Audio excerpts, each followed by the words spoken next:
유태인 출신의 과학자 아인슈타인은 이런 말을 했습니다. 나는 젊었을 때 교회를 경멸하고 무시했다. 그러나 내 조국이 어려워졌을 때 교회는 우리 유대 민족의 유일한 희망이 되었고 소망이며 안식처가 되어 주었다. 내가 나이를 먹어 석양역에 교회 밖에서 내 영혼의 위로를 경험할 수 있는 곳은 그 어떤 곳에서도 찾지 못했다. 나는 이제 그리스도와 교회로 돌아간다. 교회는 이 땅의 마지막 희망이 되고 축복이 되는 줄 믿으시기 바랍니다. 하나님은 우리에게 복 주실 때에 교회를 통하여서 하늘의 문을 열고 또 이 땅에 쌓을 수 없는 복과 또 우리의 갈 길을 인도하시는 줄 믿으시기 바랍니다. 그렇기에 그리스도인은 좋은 교회, 건강한 교회를 꿈꾸고 그 교회를 찾아가게 되는 것이죠. 신앙인들이 이사를 하게 되면 가장 처음 하게 되는 것이 무엇입니까? 그곳에 있는 좋은 교회가 어디에 있는지 주변 사람에게 묻기도 하고 또 찾아보기도 합니다. 그리고 여러 교회를 다녀보면서 설교도 들어보고 또 이것저것 또 따져보고 교회를 정한 후에도 3개월 정도는 그냥 다녀보다가 그 후에 등록을 하는 경우를 보게 됩니다. 그런 모습을 보면서 어떤 때는 교회를 쇼핑하나라고 하는 생각이 들 때조차도 있는 것이죠. 하지만 어쩌면 이 문제에 있어서는 우리가 정말로 신중하고 또 잘 살펴보면서 교회를 결정해야 할 것입니다. 가끔 청년들이 연애를 하다가 상담을 오게 됩니다. 이 여자와 그리고 이 남자와 결혼을 해야 될까요? 라고 묻는 것이죠. 그때 저는 이렇게 답합니다. 혹시 둘 사이에 심한 다툼이 있었는가? 그 다툼을 가질 때에 동일한 문제를 가지고 계속적으로 다투고 있는가를 묻게 되는 것이죠. 적어도 3번 이상 아주 심하게 동일한 문제를 가지고 다투고 있다라고 한다면은 그렇다면은 결혼을 심각하게 고려해 보아야 한다라고 말을 하는 것이죠. 왜냐하면 하나님은 우리에게 사인을 주시는 분이시기 때문입니다.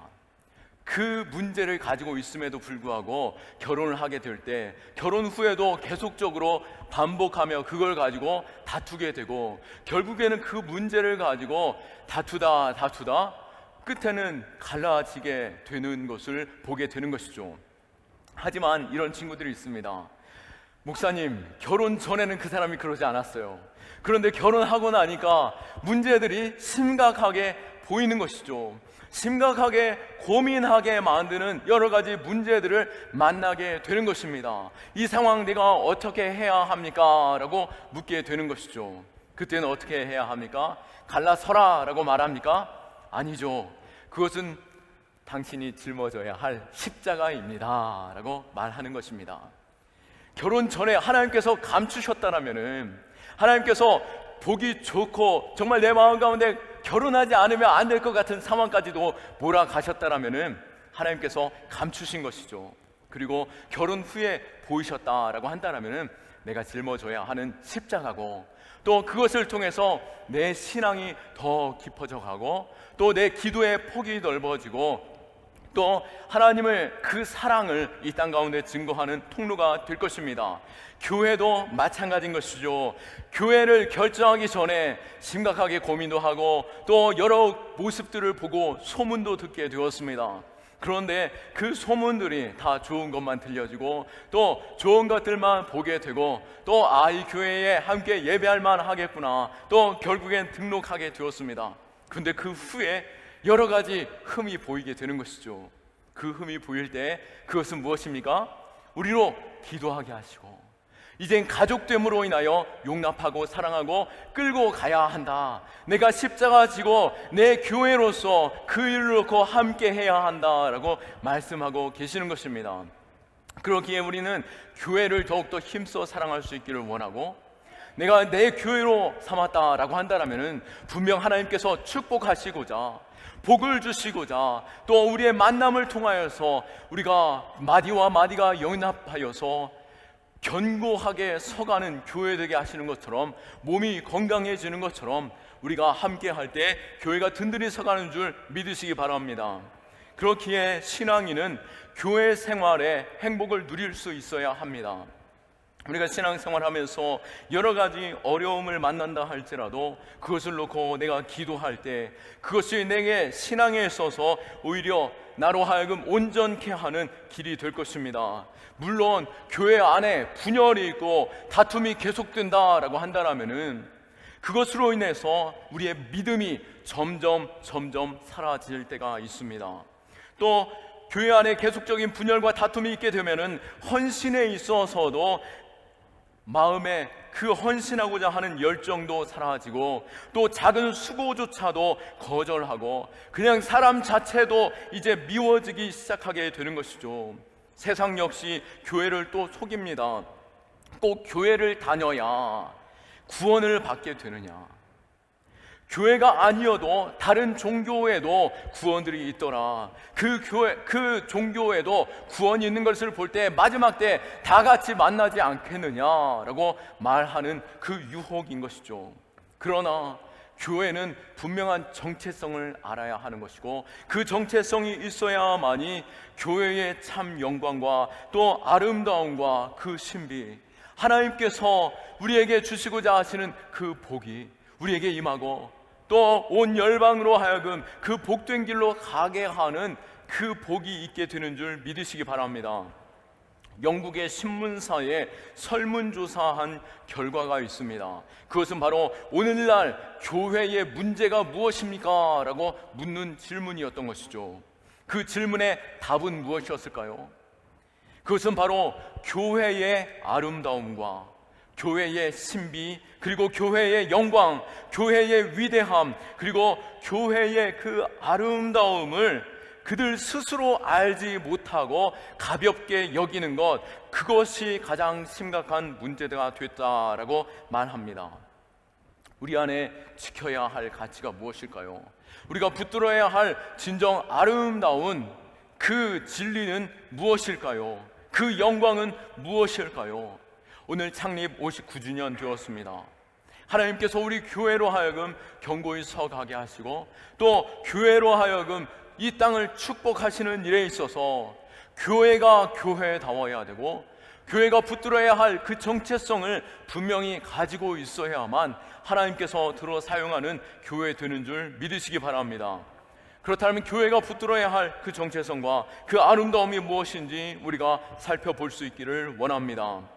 교회는 교회의 머리 되신 예수 그리스도께서 선언하신 그 교회의 모습이 무엇인지를 생각해 보아야 할 것입니다.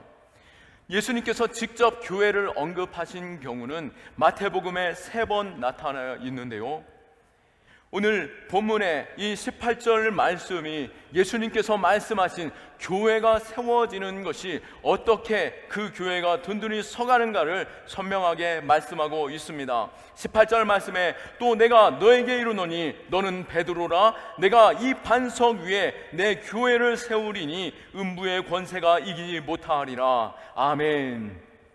예수님께서는 이 반석 위에 내 교회를 세우겠다라고 말씀하고 계십니다.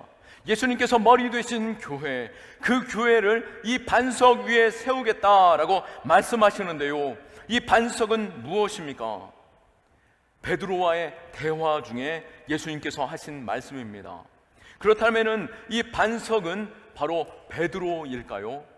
아니면 베드로가 말한 그 고백을 예수님께서 반석 삼아 주셨을까요? 그것은 바로 베드로의 고백을 가지고 예수님께서 축복하시면서 그 고백 위에 내가 교회를 든든히 세우리라 라고 말씀하시는 줄 믿으시기 바랍니다. 주는 그리스도시요, 16절 말씀에 베드로가 고백합니다. 주는 그리스도시요 살아계신 하나님의 아들이십니다. 주는 그리스도시요 살아계신 하나님의 아들이십니다 라고 하는 그 고백 위에 교회가 든든히 서가는 줄 믿으시기 바랍니다. 이 교회 위에 주님께서는 내 교회를 세우겠다라고 말씀하셨습니다. 이 고백이 그리스도가 주인 되신 교회의 기초, 그 든든한 반석이 되는 것이죠. 반면에 천주교는 이 말씀을 가지고 이 믿음의 고백이 아닌 베드로라고 하는 그 이름이 반석이란 이름이기에 베드로라는 이 사람 위에 교회를 세우겠다, 바로 베드로가 교회가 되는 것이고 이 베드로를 통하여서 교회가 교회되어진다라고 착각하고 그것을 믿었던 것이죠. 바로 베드로를 교황으로 세우고 또 이후에 교황들이 세워짐으로 인하여서 하나님의 말씀의 권위보다도 교황의 말의 권위가 더 높아지게 되었고, 하나님의 그 영광보다도 바로 교황의 영광을 더 높게 생각하면서 그들이 교황을 높여줬다라고 하는 것입니다. 생각해 보십시오. 베드로가 하나님의 영광이며 하나님의 교회가 될 수 있겠습니까? 아닌 것이죠. 어찌 세상의 무엇이, 어찌 세상의 사람의 말이 그 교회가 되고 든든히 서는 영원한 교회가 될 수 있겠습니까? 과연 베드로가 칭찬받을 만하고 베드로가 높임받을 만하여서 교회가 될 수 있을까요? 그렇다면 이후에 베드로의 고백을 또 생각해 본다라면은 베드로가 얼마나 실수가 많고 하나님의 뜻을 제대로 알지 못하는 가운데 있는지 우리는 볼 수 있는 것입니다. 베드로가 예수님께서 이 베드로의 고백을 통해서, 제자들의 고백을 통해서 주는 그리스도시요 살아계신 하나님이십니다, 주님께서 우리를 구원하시는 구주시며 지금도 살아 역사하시는 살아계신 하나님이십니다 라고 하는 그 고백에 축복하면서 이제 비로소 예수님께서 이 땅에 오신 목적을 말씀하시고 참된 교회됨이 무엇인지를 우리에게, 제자들에게 말씀해 주셨습니다. 그 말씀 가운데 예수님께서는 이제는 십자가를 말씀하셨고, 예수님께서 받으실 고난과 십자가에서 죽으신 것과 또 다시 살아나 부활하시고 예수 그리스도로 말미암아 교회 세워지는 것을 이제 설명하시기에 앞서 베드로가 무엇이라고 고백합니까? 예수님 22절 말씀에 주여 그리 마옵소서, 이 일이 결코 주님께 미치지 아니하리라. 예수님 그럴 일 없습니다. 제가 있는 한 예수님은 더 이상 고난받지 않으시고 예수님은 십자가 지실 일이 없게 될 것입니다. 우리가 당신을, 예수님을 지켜줄 것입니다 라고 고백한 것입니다. 그때 예수님께서 베드로에게 즉각적으로 무엇이라고 말합니까? 사단아 내 뒤로 물러나라, 너는 나를 넘어지게 하는 자로라. 23절에 말씀하십니다. 베드로가 교회다라고 한다면 어찌 그를 향하여서 사단이라고 말할 수 있고, 그렇다면 이제 이 말씀 후에는 베드로는 사단이 되는 것입니까? 아니요, 우리는 이만큼 인간은 연약한 존재다라고 하는 것이죠. 태어날 때부터 범죄함 가운데 태어났고 끊임없이 우리는 범죄함 가운데 넘어질 수 있는 자인 것이죠. 우리는 연약하기에 예수 그리스도가 필요하고, 그리스도께서 나를 구원하셨고 지금도 살아 역사하시는 가운데 나를 붙들어 주시기에 주님이 나의 구주가 되시고 나의 살아계신 하나님이십니다. 바로 이 믿음의 고백 위에 주님께서는 교회를 세워주셨고, 우리 교회의 정체성이 바로 이것이 되어야 하는 것이죠. 예수 그리스도의 믿는 그 고백, 주님이 우리의 그리스도십니다. 우리가 주님이 아니면은 이 교회가 든든히 서갈 수 없는 것이고, 주님이 아니면 내 인생의 이 고난함과 또 절망과 이 죽음의 문제조차도 나는 스스로 해결할 수 없는 자입니다. 이 교회의 주인은 예수님이십니다, 그리스도십니다 라고 고백하는 것, 그리고 그 주님은 지금도 살아 역사하시는 가운데 살아계신 하나님과 함께 나를 구원하시는 임마누엘 하나님이십니다. 그 주께서 나로 인도하여 주시고 범죄하지 않게 하여 주시고 나로 하여금 다시 구원의 자리에서 구원함을 영원토록 누리게 하는 자, 바로 주님이십니다. 주님이 아니시면 나는 결코 설 수 없습니다 라고 고백하는 그 고백이 바로 교회의 정체성인 것입니다. 그렇게 성도는 모일 때마다 예수 그리스도를 기억하고 하나님을 찬양하고 또 우리의 구원 되시는 그 하나님이 또 죽으셨다 그 모든 사망 권세를 이기신 부활하신 주님이 나와 함께 하시는 가운데 모든 상황 가운데 구원하시고 부활의 그 능력으로 다시 사는 역사를 우리에게 허락하시는 가운데 우리는 믿음 위에 견고히 흔들리지 않는 교회로 서게 되는 것입니다. 이 믿음의 고백이 우리 교회의 기초가 되고 살아계신 하나님이 살아 역사하시는 임마누엘 예수 그리스도께서 우리 교회를 붙드시는 줄 믿으시기 바랍니다. 그 믿음이 있을 때, 그 고백이 있을 때 59주년이 아닌 60주년, 100주년, 150주년 주님 오시는 그날까지 서 있는 교회 될 수 있는 것입니다. 주님 오실 때까지 주님이 나의 그리스도심을 고백할 수 있기를 원하고 믿음 가운데 든든히 서 있기를 축원합니다. 이 고백이 있는 믿음의 성도가 함께 있을 때에 그곳에 사단의 그 권세는 결코 들어올 수 없고 또 이 영적인 싸움 가운데 우리는 승리하게 될 것입니다. 18절 하반절 말씀에 내가 이 반석 위에 내 교회를 세우리니 음부의 권세가 이기지 못하리라 라고 말씀합니다. 여기에서 음부는 바로 사단과 지옥의 권세를 말하는데요, 권세는 바로 문이라고 하는 뜻입니다.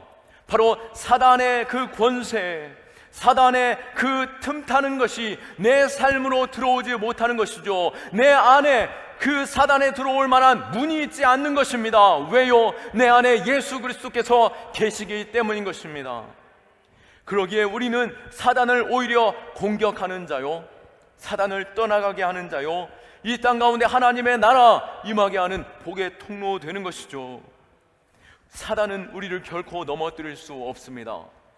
우리 안에 예수 그리스도께서 계시기 때문인 것이죠. 그러기에 우리는 오히려 세상을 공격하는 자요, 오히려 세상 가운데 하나님을 나타내 보이시는 가운데 영광을 드러내 보이는 자인 줄 믿으시기 바랍니다. 초대교회가 어땠습니까? 그 수많은 핍박과 죽음의 위협과 또 순교의 현장에서도 그들은 감사하였고 기뻐하였고 오히려 영광으로 고백하였습니다. 왜요? 죽음조차 이겼기 때문입니다. 사망조차 이겼기 때문인 것이죠. 예수님께서 부활하셨듯이 자신의 부활을 믿는 가운데 교회로 든든히 서 있을 수 있기 때문인 것이죠. 결국 로마는 망하였고 그리스도는 영원함으로 하나님의 나라와 또 그 권세와 바로 교회가 온 땅 가운데 증거되어지고 굳건히 서게 되는 것입니다. 마찬가지로 구약의 이스라엘 백성들이 애굽에서 나올 때는 어땠습니까? 그들이 오합지졸에 수많은 백성들이 그 보기에 너무나도 처량하였지만 그들이 광야 가운데 살아갈 때에 40년의 광야 동안 하나님이 먹이시고 입히시고 길을 내시고 물을 내시고 40년 동안 보호하여 주시고 인도하여 주심으로 인하여 가나안의 백성들이 그들과 함께 하시는 하나님 임마누엘 하나님으로 인하여 크게 두려워하였고, 가나안 백성들이 무엇이라고 말합니까? 무릎 사이가 부딪힐 정도로 하나님을 두려워하였고 이스라엘 백성들을 두려워하였다라고 말한 것이죠. 우리에게도 주님이 그리스도 되시고 우리와 함께 하시는 그 임마누엘 하나님이 우리 안에서 드러나 보일 때 세상은 두려워하고 사단 모든 권세는 떠나가게 될 것입니다.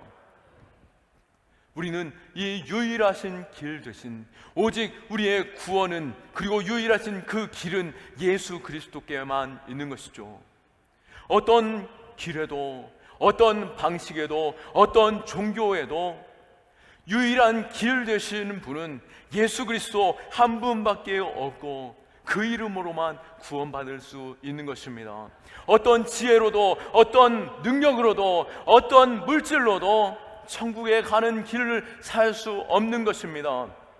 이미 우리는 죄인이요, 우리는 여전히 죄 가운데 머물러 있기 때문인 것이죠. 이 모든 죄를 해결하러 오셨고 해결하심으로 우리의 모든 죄를 감당하셨던 예수 그리스도 바라봄으로 그 예수 그리스도께서 우리 교회의 기초가 되고 우리 교회의 정체성이 되고 예수 그리스도로 말미암아 우리 교회 성도가 하나 되므로 교회가 든든히 서고 영원히 서는 복의 통로되는 줄 믿으시기 바랍니다.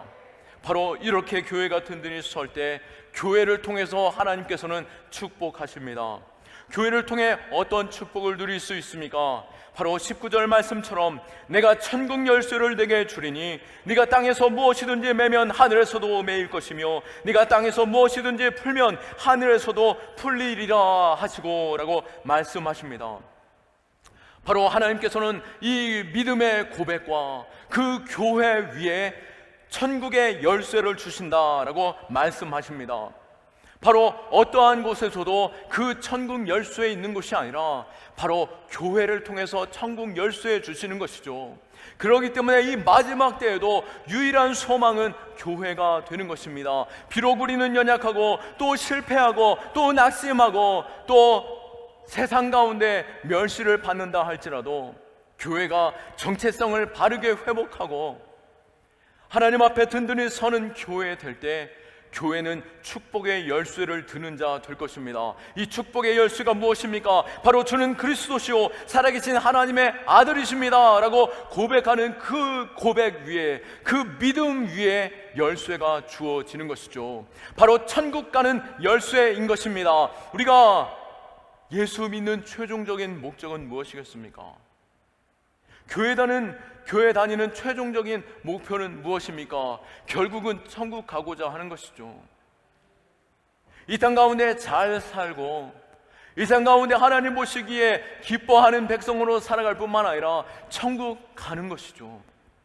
그 천국의 열쇠가 바로 교회에 있고 이 열쇠는 바로 주는 그리스도시요 살아계신 하나님의 아들이십니다 라고 고백하는 그 교회 위에 있게 되는 것입니다. 그러기에 우리는 세상 어떠한 곳을 쫓아가거나 사람을 붙드는 자가 아니라 예수를 믿고 예수 그리스도를 붙드는 자 될 수 있기를 축원합니다. 교회가 아무리 59년 되고 100년 되었다 할지라도 예수 믿는 일이 있어서 예수를 높여드리고 예수를 바라보는 일에 있어서 등한시한다라고 한다면 어찌 천국 열쇠 쥔 자다라고 말할 수 있겠습니까? 이 천국 열쇠를 주님께서는 교회에 맡겨주셨는데요, 주님께서 맡기셨다라고 하는 이 의미는 청지기적인 개념이 포함되어져 있습니다. 맡겼다라고 하는 것은 거두어 드릴 수 있는 것이죠. 맡겼다라고 하는 것은 그것을 잘 사용하도록 주신 것입니다. 그러기에 이 맡겼다라고 하는 그 의미에서는 바로 천국 복음을 증거하는 자요, 많은 자들에게 이 열방에 하나님께로 나아가는 이 소식을 전하는 이 열쇠를 전하는 자 되어야 한다라고 하는 것입니다. 그러기에 천국 문을 열 수 있는 이 열쇠를 바로 예수는 그리스도시요 살아계신 하나님의 아들이십니다, 이 고백이 계속적으로 끊임없이 증거되어질 수 있기를 축원합니다. 그 정체성이 교회 안에 있어야 하는 것이고 사명이 우리 안에 있어야 하는 것입니다. 이 무더위 속에서 우리가 노방전도 하지 못한다 할지라도 개인의 전도로 계속적으로 우리가 전도해야 하는 것은 이것이 바로 우리의 사명이고 우리에게 맡겨주신 이 청지기적인 이 천국 열쇠를 전하는 그 일에 바로 쓰임받을 수 있는 축복이 되는 것입니다. 그 일 가운데 모두가 쓰임받을 수 있기를 축원합니다. 또 하나의 교회의 축복이 있습니다.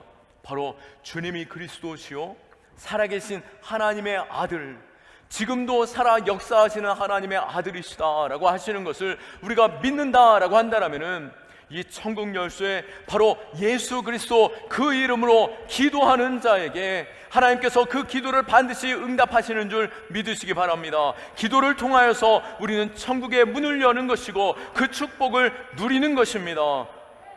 주님도 교회를 가르쳐서 무엇이라고 말씀하셨습니까? 만민이 기도하는 집이다라고 말씀하십니다. 바로 이 사명이 우리에게 있는 것이죠. 이 축복이 다른 어느 곳에 있는 것이 아니라 교회에 있는 것입니다. 교회가 기도하는 집 되어야 하는 것입니다. 다른 일로 어수선하고 다른 일에만 집중하고 있다라고 한다면 교회가 교회다울 수 없는 것이고 하늘의 문은 그 열쇠를 놓치는 자 되는 것입니다. 내 삶에서도 신앙인임에도 불구하고 기도의 끈을 놓쳐버린다라고 한다면 축복의 열쇠를 놓는 것과 같은 것이죠. 그러기에 우리 청년들도 이때에 기도하기에 토요일 5시에 모여서 기도하고 있고요. 또 우리가 다 함께 금요일 밤에 기도하고 새벽마다 기도하고 또 날마다 호흡 있는 그 순간순간마다 기도하는 것이죠. 기도할 때 비로소 하나님의 축복이 임하는 줄 믿으시기 바랍니다. 축복의 열쇠가 교회 가운데 있게 되는 것이죠. 더욱이 교회다라고 말하는 이유는 무엇입니까? 하나님께서는 이 축복의 통로로 교회를 삼으셨기 때문입니다. 다윗이 그토록 간절히 하나님의 영광과 하나님의 성전 짓는 것을 원하였고, 또 솔로몬을 통하여서 이 땅 가운데 최고의 교회를 건축하면서 하나님께서 기뻐하시며 그를 축복하시고, 또 그 성도들을 축복하실 때 무엇이라고 약속하셨습니까? 역대하 7장 13절에서 16절 말씀에 볼 때에 혹 내가 하늘을 닫고 비를 내리지 아니하거나, 혹 메뚜기들에게 토산을 먹게 하거나, 혹 전염병이 내 백성 가운데 유행하게 할 때에 내 이름으로 일컫는 내 백성이 그들의 악한 길에서 떠나 스스로 낮추고 기도하여 내 얼굴을 찾으면 내가 하늘에서 듣고 그들의 죄를 사하고 그들의 땅을 고칠지라. 이제 이곳에서 하는 기도에 내가 눈을 들고 귀를 기울이리니 이는 내가 이미 이 성전을 택하고 거룩하게 하여 내 이름을 여기에 영원히 있게 하였음이라. 내 눈과 내 마음이 항상 여기 있으리라. 아멘. 하나님의 나라는 영원하며 또 이 땅 가운데 하나님의 교회는 영원할 것입니다. 솔로몬의 성전은 잠시 그 시대 가운데 있다 사라지는 성전이었지만 하나님의 교회는 영원한데요, 바로 우리가 모이는 그 믿음의 고백 속에서 모일 때마다 그 모임 장소에 주님께서 함께 하십니다. 두세 사람 모인 곳에 함께 하신다라고 말씀하신 그곳이 교회이며, 두 사람이 합심하여서 주 예수 그리스도 그 이름으로 이 땅에서 기도할 때 하나님께서 그 기도를 들어주시겠다라고 약속하셨습니다. 더욱이 주의 성도들이 모여 기도하는 바로 이 교회 안에서 하나님의 축복이 임하게 되는 것이죠. 하나님의 열쇠를 가지고 하늘의 문은 여는 자 될 수 있기를 축원합니다. 말씀을 마칩니다. 교회의 정체성이 분명히 있어야 하는 것이고, 그 정체성은 바로 예수 그리스도이신 것입니다. 우리 교회가 날마다 주님을 기억하고 주님을 찬송하고 주님을 높여드리며 주님이 나의 구주시고 내 능력의 하나님, 살아계신 하나님이심을 고백할 수 있기를 축원합니다. 이 고백과 함께 주님을 찬송하고 예배하고 증거하고 기도할 때 하나님의 영광이 우리 교회 가운데 아름답게 임하고 그 복이 우리에게 임하는 줄 예수 그리스도의 이름으로 축원하고 믿으시기 바랍니다. 아멘. 우리 하나님께 영광의 박수 올려드립니다.